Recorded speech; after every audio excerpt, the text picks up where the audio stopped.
A pleasant good evening. I'm RENATA Burnett with the Tuesday's edition of the Regional News. Jamaica's Prime Minister Andrew Holness has declined his salary increase amid public backlash over the massive pay hikes for politicians that were announced last week.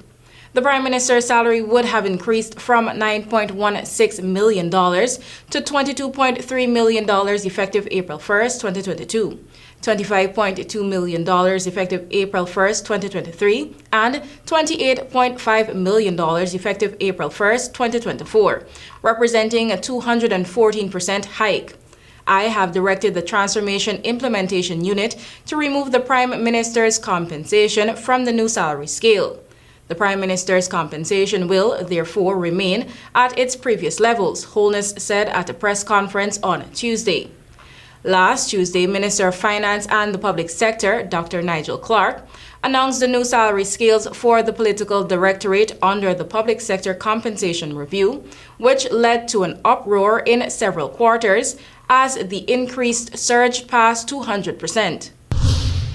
In Trinidad and Tobago, former government minister Brian Thong, businessman Steve Ferguson, and United States businessman Raul Gutierrez Jr. have signaled their intention to appeal the government's U.S. $131.5 million judgment against them over alleged fraud related to the construction of the Piarco International Airport.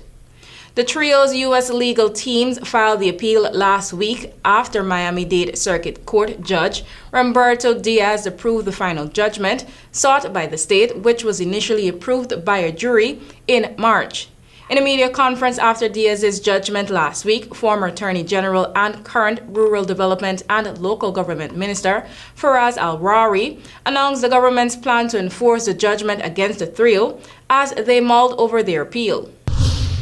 And finally, a 25-year-old man is Antigua and Barbuda's first murder victim for 2023.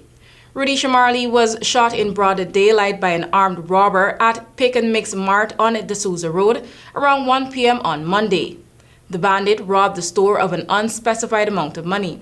Videos have since been circulating of the deceased lying lifeless on the floor, with the screams of onlookers echoing in the background. An image of the perpetrator dressed in a blue hoodie and a black mask, appearing to be firing the gun, also surfaced shortly after the incident. The police moved swiftly into action. On Monday evening, reports indicated that a man was in their custody undergoing interrogation.